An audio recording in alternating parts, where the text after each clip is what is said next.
Hello friends, welcome back to my channel PG nursing centre. I am Priyamvada Gauri. इस channel पर आपको nursing से related सारी जानकारी मिलेगी। Don't forget like, share and subscribe. Friends, आज का हमारा टॉपिक है health system in India. Friends, ये कम्युनिटी हेल्थ नर्सिंग की फर्स्ट यूनिट है इन जेएनएम थर्ड ईयर। तो आज हम इस टॉपिक को डिस्कस करेंगे एंड समझेंगे कि हेल्थ सिस्टम इन इंडिया के अंदर कितने लेवल आते हैं और उसमें क्या क्या होता है, इन्हीं के बारे में हम डिटेल में डिस्कस करेंगे। तो फ्रेंड्स, चलिए स्टार्ट करते हैं। फर्स्टली हम इसका इंट्रोडक्शन पढ़ते हैं।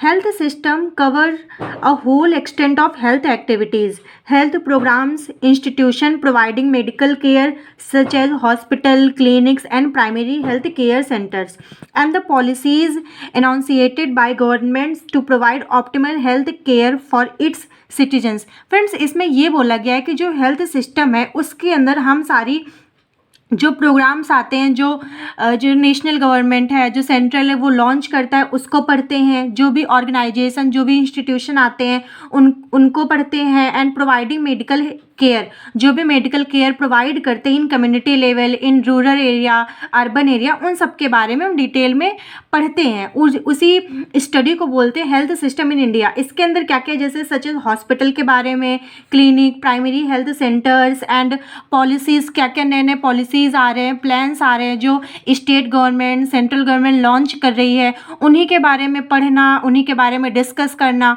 नॉलेज गेन करना, वो आता है हेल्थ सिस्टम इन इंडिया के अंदर। अब हम इसकी डेफिनेशन पढ़ते हैं। हम पढ़ते हैं डेफिनेशन। इसमें लिखा हुआ है sum of all total organisations, institution and resources whose primary purpose is to improve health.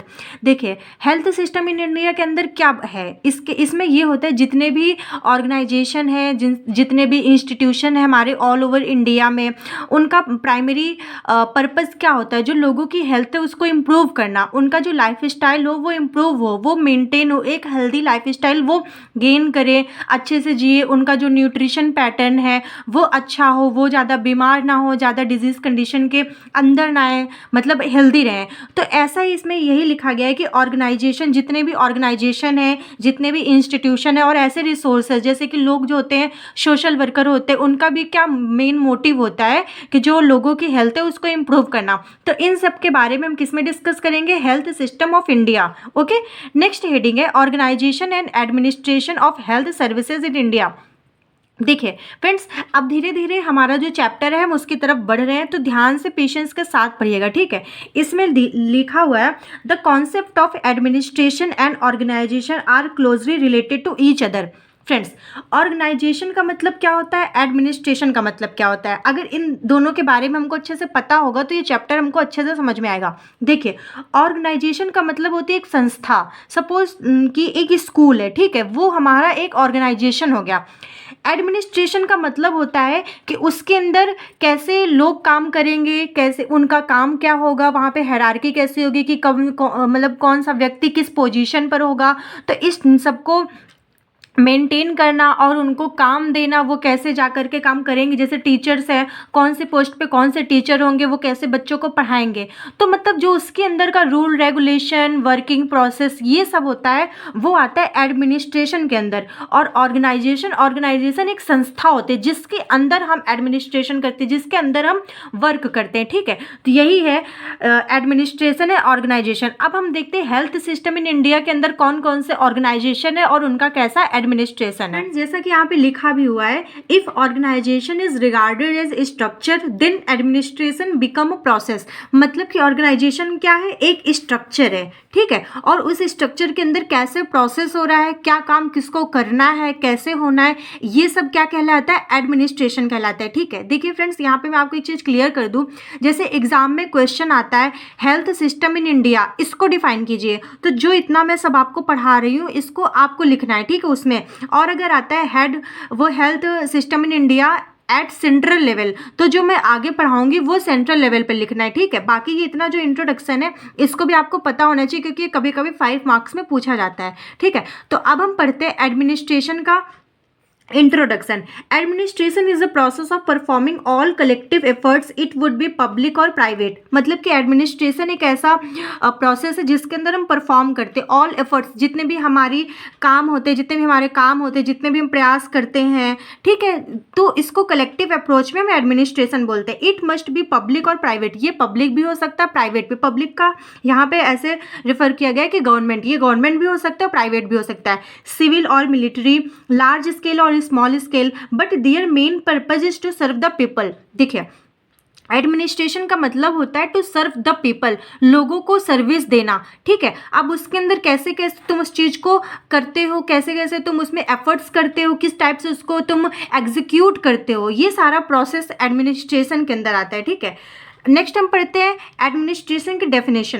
Administration is the direction, coordination and control of many persons to achieve same purpose और ऑब्जेक्टिव। इसमें यही बोला गया है जो एडमिनिस्ट्रेशन है it is a one type of direction, एक direction है, एक ये दिशा दिखाता है। कोऑर्डिनेशन, लोगों के बीच लोग आपस में कैसे मिलजुल करके काम करते हैं। And control of many person to achieve, और इसका मेन पर्पस क्या होता है। देखिए, अगर टीम वर्क हो रहा है, 10 लोगों को एक काम दिया गया, तो वो आपस में ज्वाइन होकर के कोऑर्डिनेट करके अच्छे से काम करेंगे। उनका जो पर्पज होगा वो भी सेम होगा, ठीक है, आउटकम होगा वो भी सेम होगा, ऑब्जेक्टिव जो होंगे, उनके जो गोल होंगे वो भी सेम होंगे। लेकिन हम हेल्थ सिस्टम में देखते हैं कि लोगों का क्या ऑब्जेक्टिव होता है, जितने भी हमारे हेल्थ वर्कर्स होते हैं उनका क्या ऑब्जेक्टिव होता है, लोगों की हेल्थ को मेंटेन करना। तो इसमें जो एडमिनिस्ट्रेशन प्रोसेस होगा उसमें लोगों के क्या ऑब्जेक्टिव होंगे, जो लोगों की हेल्थ है उसको मेंटेन करेंगे, उसको इम्प्रूव करेंगे, वो डिजीज कंडीशन अकर ना हो उनमें, ठीक है। नेक्स्ट हम पढ़ते हैं प्रिंसिपल्स ऑफ एडमिनिस्ट्रेशन, ठीक है। तो पहला प्रिंसिपल है centralised direction and decentralised activities. इसका मतलब ये है, यहाँ पे ध्यान से समझिएगा, सेंट्रलाइज्ड डायरेक्शन का मतलब कि हम लोगों का गोल एक होगा, ठीक है, कि अगर हमें ये 10,000 की पॉपुलेशन दी गई है तो हमें 10,000 में कम से कम 8 से 9,000 लोगों को ठीक करना है, ठीक है। अगर 10,000 लोग अफेक्ट है किसी भी डिजीज कंडीशन से, तो सेंट्रलाइज्ड अप्रोच होगी कि हम, मतलब सेंट्रलाइज्ड डायरेक्शन होगा कि हमको पता है कि हमको इसी दिशा में जाना है, हमको लोगों के बेनिफिट के बारे में सोचना है। डिसेंट्रलाइज्ड एक्टिविटीज़, इसका मतलब ये है, अब लोगों के काम करने का तरीका अलग होता है। सपोज दैट यहाँ पे ग्रुप ऑफ पीपल है, 10 मेंबर्स है, ठीक है। 10 में से ऐसा तो नहीं कि सबकी सोच एक तरीके की होगी। ये बंदा अपना अलग सोचेगा, कोई दूसरा होगा वो अपने तरीके से सोचेगा, तीसरा अपने तरीके से सोचेगा, तो सबका तरीका अलग होगा, लेकिन जो सबका गोल है वो सेम होगा। तो यही बोला गया है, सेंट्रलाइज्ड डायरेक्शन होगी लेकिन डिसेंट्रलाइज्ड एक्टिविटीज़ होंगी। आई होप आपको ये पॉइंट क्लियर हो गया होगा। नेक्स्ट पॉइंट है flexible working condition for all member of the staff. इसका मतलब ये है कि फ्लेक्सिबल वर्किंग कंडीशन होगी, मतलब कि हम किसी एक लोग पर डिपेंड नहीं रह सकते हैं, या कोई ऐसा काम नहीं मतलब ले लेंगे कि हमने सपोज टारगेट ले लिया कि 10 लोगों को हम एक दिन में ही चेकअप कर लेंगे, ठीक है। सपोज पॉसिबल नहीं है, ठीक है। अगर वो एड्स से हैं या उनको कैंसर या कुछ भी है तो 10 लोगों को आप एक दिन में नहीं कर सकते। तो यही है कि ऐसा वर्किंग कंडीशन लो, ऐसी फ्लेक्सिबिलिटी के साथ करो ताकि आपका जो गोल है वो भी अचीव हो जाए और लोग भी परेशान ना हो और आपके जो स्टाफ मेंबर हैं वो भी परेशान ना हो। नेक्स्ट है every programme should be organised according to priority. इसका मतलब ये है कि जो कोई भी हम प्रोग्राम लॉन्च करेंगे वो हमारी प्रायोरिटी के नीड होनी चाहिए। सपोज यहाँ पर एक गांव है, ठीक है, सपोज दैट ये कानपुर है, कानपुर में कोई बीमारी आई, कोरोना आई, लेकिन उस समय कोरोना बीमारी के समय, ठीक है, कोरोना के समय, लेकिन यहाँ पे जो हेल्थ वर्कर है वो आ करके ट्यूबरकुलोसिस के बारे में प्रोग्राम चला रहे हैं। तो क्या इस कानपुर के लोगों, जो कानपुर में लोग रहते हैं उनके लिए बेनिफिशियल है? नहीं बेनिफिशियल है ना। अब यहाँ के लोगों की बीमारी कोरोना है तो हमें कोरोना की जानकारी देनी है, ना कि ट्यूबरकुलोसिस की। हमें जानकारी सबकी देनी होती है, लेकिन एट दैट टाइम हमें कोरोना की ज़्यादा नीड है। तो वही है, every programme should be organised according to priority. जो भी लोगों की प्रायोरिटी है उसके अकॉर्डिंग हमें प्रोग्राम को ऑर्गेनाइज करना है। नेक्स्ट है provision of continuing staff education programme. अब ये है कि जो वहाँ के स्टाफ है हमें भी उन्हें समय समय पर ट्रेनिंग देते रहना है, उनको भी समय समय पर अपडेट करते रहना है। कोई भी नई पॉलिसीज़ आ रही हैं तो अगर हमको ही नहीं पता होगा, जैसे हम हेल्थ वर्कर है, हमें नहीं पता होगी तो हम लोगों को कैसे बताएंगे, तो हमें भी अपडेट होना पड़ेगा। तो यहाँ पे वही बोला गया है जो स्टाफ है उनका भी एजुकेशन मेंटेन करे, उनकी समय समय पर मीटिंग हो, ट्रेनिंग हो, जिससे वो अपडेट रहे ताकि वो अपने नॉलेज को आगे कम्युनिटी एरिया में पहुँचा सके। नेक्स्ट है treatment and prevention of disease. कोई भी डिजीज़ है उसका ट्रीटमेंट करना, उसको प्रिवेंशन करना, ये सब वो प्रिंसिपल्स होते हैं। नेक्स्ट है अवॉइड ओवरलैपिंग। ओवरलैपिंग का फ्रेंड्स यहाँ पे ऐसे मतलब लिया हुआ है, सपोज दैट एक गांव है ए, ठीक है। अब यहाँ पर 10 लोग आए, इन्होंने सोमवार को आकर के टीबी के बारे में जानकारी दे दी, ठीक है। उसके बाद ये लोग चले गए। उसके बाद 10 लोग दूसरे दिन भी आए और ये लोग भी आकर के, इन्हें नहीं पता था कि यहाँ पर टीबी के बारे में जागरूकता फैला दी गई है। ये लोग भी दूसरे दिन आकर के सेम टीबी के बारे में जानकारी दी गई है। तो क्या ये बेनिफिशियल है? क्योंकि एक बार उन लोगों को उस चीज़ की जानकारी मिल गई है। दूसरे दिन आप आइए, दूसरे दिन आप मलेरिया की जानकारी दीजिए, तीसरे दिन, मतलब यही कि ओवरलैप ना हो। हमें आपस में भी कोऑर्डिनेट करना है। अगर हम आपस में कोऑर्डिनेट करेंगे तो हमको पता रहेगा कि वहाँ पे गाँव में कैसी कंडीशन है, समझ रहे हैं ना। सपोज यहाँ पर एक दिन वैक्सीनेशन हो गया, बीसीजी लगा दिया गया, 5 दिन बाद फिर से लोग आ रहे हैं बीसीजी वहीं पर लगाने, तो ये ओवरलैप हो रहा है ना। तो हमें ऐसा नहीं करना है, अवॉइड ओवरलैपिंग, ओवरलैपिंग को अवॉइड करना है। तो ये सारे हमारे प्रिंसिपल थे एडमिनिस्ट्रेशन के। हम पढ़ते हैं ऑब्जेक्टिव, ऑब्जेक्टिव ऑफ एडमिनिस्ट्रेशन। इसका पहला पॉइंट है to formulate health policies and their periodic revision from time to time. इसमें ये कहा गया है कि जो हमें हेल्थ पॉलिसीज़ है उनको फॉर्मुलेट करना है, उनको लॉन्च करना है और उनको रिवाइज करना है फ्रॉम टाइम टू टाइम। मतलब हमें उनको चेक करते रहना है। सपोज दैट आज हमने कोई पॉलिसी लॉन्च करी तो हमें 1 साल के बाद या 6 महीने के बाद देखना है कि उसका आउटकम क्या आ रहा है, उसको कितने लोगों ने यूज़ किया है, उस पॉलिसी से कितने लोग अवेयर हैं, और उसका अगर उसमें कोई भी मॉडिफिकेशन की नीड है तो हम उसमें मॉडिफाई कर सकते हैं, ठीक है। नेक्स्ट है to increase the average length of human life. देखिए, अगर हम कोई भी हेल्थ सर्विसेज प्रोवाइड कर रहे हैं at community level, at the base level, तो हमारा मेन पर्पस क्या होता है, जो वहाँ पे लोग हैं वो हेल्दी रहें। वो हेल्दी रहेंगे तो उनकी जो लाइफ स्टाइल है वो मेंटेन होगी। तो जो उनकी एवरेज लेंथ है कि जैसे अभी तक जैसे वहाँ पर 60 साल तक लोग जिंदा रहते थे, तो हमें क्या करना है, उनके जो बीमारी है उसको दूर करना है ताकि वो एवरेज लेंथ से मतलब ज़्यादा बढ़े और उनकी एवरेज लाइफ इंक्रीज हो, 80 हो, 90 हो, ठीक है। तो यही बोला गया, to increase the average length of human life. Human life की एवरेज लेंथ को इंक्रीज करना है।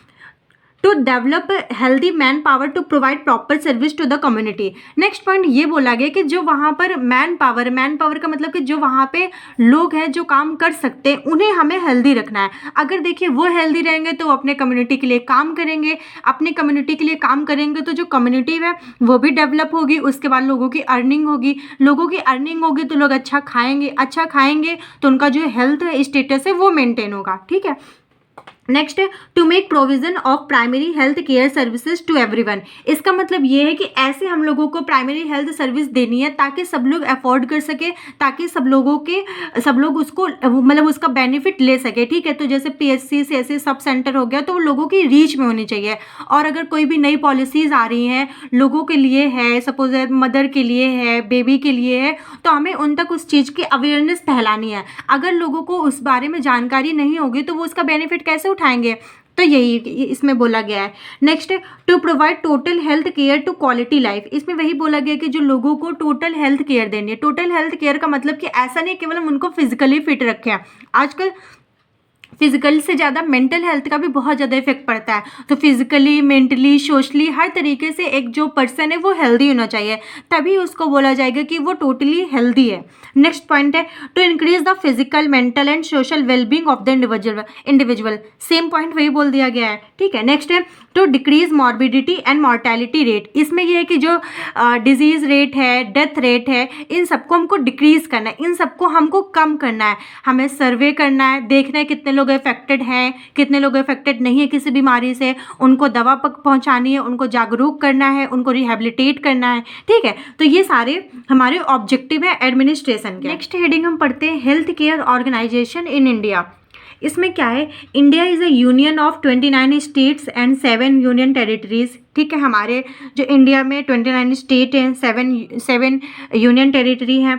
Under the constitution of India the states are largely independent in matter of relating to the delivery of health care to the people. इसमें ये बोला गया है कि कॉन्स्टिट्यूशन के अकॉर्डिंग, मतलब कि हमारे संविधान में भी ये भी कहा गया है कि जो स्टेट हैं, जो भी जितने भी राज्य हैं, 29 स्टेट हैं, ये इंडिपेंडेंट है। मतलब कि अगर कोई भी हेल्थ केयर पॉलिसी लानी है, कोई भी नया रूल लाना है हेल्थ केयर सिस्टम को इम्प्रूव करने में, तो आप फ्रीली हैं, आपको सेंट्रल से परमिशन लेने की ज़रूरत नहीं है, आप उसको कर सकते हैं। मतलब आप इन्फॉर्म कर सकते हैं लेकिन ज़रूरी नहीं है, आप किसी पर ये नहीं है, निर्भर नहीं है, आप फुल्ली इंडिपेंडेंट हैं। कोई भी आप पॉलिसी ला सकते हैं, कोई भी प्लान है उसको इम्प्लीमेंट कर सकते हैं, कोई भी नया प्रोग्राम है उसको उसको लॉन्च कर सकते हैं, ठीक है। नेक्स्ट है, the central responsibility consist of policy making, planning, guiding, assisting, evaluating the work of the state health ministries.